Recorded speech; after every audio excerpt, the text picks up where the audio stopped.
अस्सलाम वालेकुम नाज़रीन, सौरभ बरकत आपसे मुखातिब है। दो तीन बड़ी इंपॉर्टेंट खबरें हैं। एक तो खबर यह है कि जो साबिक ब्यूरो चीफ एआरवाई थे साबिर शाकिर साहब, जिनके ऊपर जाली मुकदमात बने और पाकिस्तान से उन्हें बाहर जाना पड़ा, उनके हवाले से इतलात आ रही हैं, मुतज़ाद खबरें हैं कि शायद उनके घर से कोई बंदूकें या क्लाशनकोफ़ें बरामद कर ली गई हैं और उनके घर से कोई भारी मकदार में असलहा बरामद हुआ है। आई डोंट नो कितनी दुरुस्तगी है या नहीं है, लेकिन ये खबरें बाकायदा से रिपोर्ट हो रही हैं। फिर हम देख रहे हैं दूसरी खबर ये है कि ओवरसीज पाकिस्तानीज को, जो पाकिस्तान की रीढ़ की हड्डी हैं, जो अपने फैमिलीज को यहां पर छोड़कर, अपनी जमीनें जायदादें यहां पर छोड़कर दुनिया के मुख्तलिफ ममालिक में यानी बड़ी मुश्किल से पैसे कमाकर, रेमिटेंस कमाकर पाकिस्तान भेजते हैं, उन्हें लगातार टारगेट किया जा रहा है। और हमने देखा है कि डिफेंस मिनिस्टर ख्वाजा आसिफ साहब ने उन्हें शेमलेस करार दिया, यानी उन्हें एक गाली दी, उन्हें अब्यूज किया और कहा कि ये सिर्फ अपने जनाजे दफन करने के लिए यहाँ पर आते हैं। तो फिर यहाँ पर जाहिर है वो क्या लेने हैं? यहाँ पर एक कानून नहीं है, यहाँ पर रोजगार नहीं है, यहाँ पर बुनियादी सहूलियात नहीं है। वो बेचारे आते हैं, उनकी जमीनों के ऊपर कब्जा कर लिया जाता है, वो आते हैं उन्हें उठा लिया जाता है, वो आते हैं उन्हें मारा जाता है। तो यहाँ पर आकर क्या करें? जनाजे दफनाने के लिए ना आए।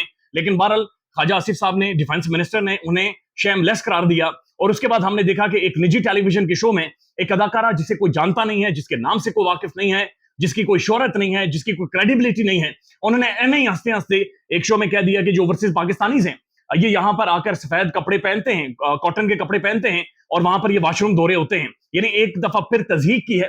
असल में वहां का वाशरूम धोना रियलिटी यह है कि यहाँ पर एक सरकारी मुलाजिम होकर पाँव चाटने से बेहतर है, क्योंकि वहां पर कम से कम आप आजादी के साथ मजदूरी करते हैं, आपको आपका हक दिया जाता है। और हमने देखा है कि दुनिया भर में जो ओवरसीज पाकिस्तानी मौजूद हैं, ये हमारा फख्र है, ये पाकिस्तान की शिनाख्त है और ये तकरीबन यानी दुनिया की बेहतरीन जगहों के ऊपर ये काम कर रहे हैं।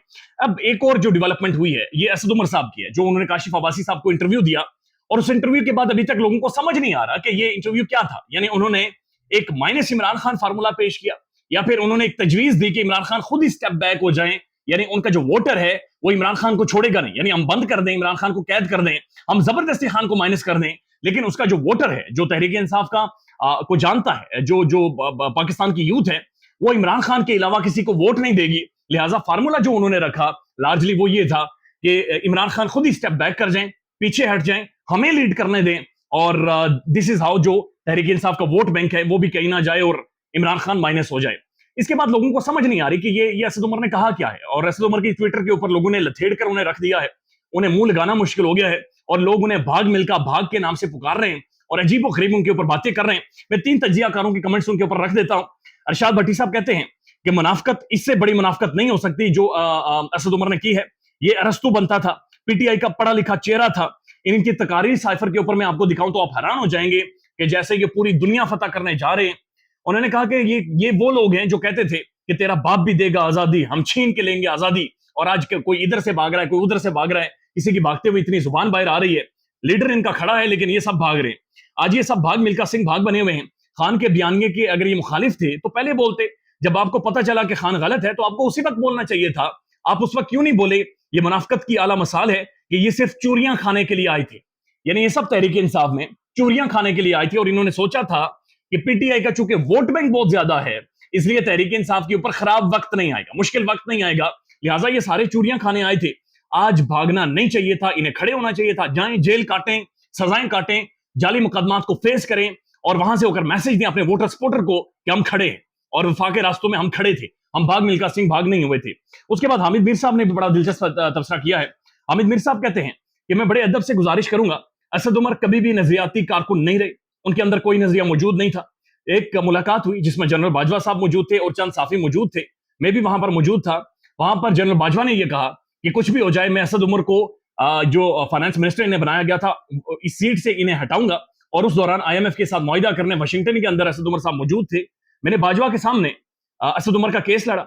अगले दिन असद उमर वापस आए, उन्हें फारिग कर दिया गया। मैंने असद उमर को बताया कि आपको फारिग करवाने का प्लान जनरल बाजवा का था। इस पर असद उमर साहब हंस पड़े और खामोश रह गए, यानी उस वक्त इन्हें नजरिया याद नहीं आया।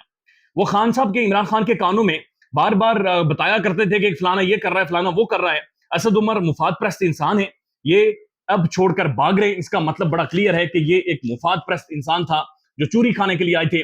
तहरीक इंसाफ का जो वोट बैंक है, वोटर्स हैं, जो सपोर्टर्स हैं, जो एक लार्ज ऑडियंस है तहरीक इंसाफ की, उसकी वजह से इस पार्टी के अंदर मौजूद थे। काशिफ अब्बासी साहब कहते हैं कि इमरान खान ने असद उमर का मैसेज नहीं रीड किया। इसका मतलब बड़ा क्लियर है कि असद उमर पार्टी छोड़ें या फिर ओहदा छोड़ें, इमरान खान के बारे में खान एक ही, इसे इसका मतलब एक ही समझते हैं। اس کا مطلب ہے کہ خان کا میسج بڑا کلیئر ہے کہ بھائی آپ لوگوں کے لیے اب کوئی جگہ نہیں ہے. رد عمل بہت سخت آیا, اسد عمر نے شاید یہ سوچا نہیں تھا, لیکن اس سے ایک بات کھل کر سامنے آئی ہے کہ جو لارجر پلان ہے خان کو مائنس کرنے کا, وہ یہ ہے کہ عمران خان کو مجبور کیا جائے, عمران خان کو کنونس کیا جائے کہ وہ خود ہی بیک آؤٹ کر جائے, یعنی خود ہی آخری بال کھیلے بغیر عمران خان بیک فٹ پر چلا جائے اور پارٹی کسی اور کے حوالے کر دی جائے. انہوں نے کہا یہ نارمل حالات نہیں ہے پاکستان میں جو اس وقت ہیں, لوگ ہاسٹیج ہیں تحریک انصاف کے ووٹ بینک کے, یعنی کہ اس وقت لوگ پھنسے ہوئے ہیں, لوگوں کے سینگ پھنسے ہوئے ہیں کہ تحریک انصاف کا جو ووٹ بینک ہے وہ کس طرح سے یہ اپنی طرف مائل کریں گے, یا لوگوں کو کنونس کم از کم کس طرح سے کریں گے. خیال رکھیے گا اپنا. اللہ حافظ.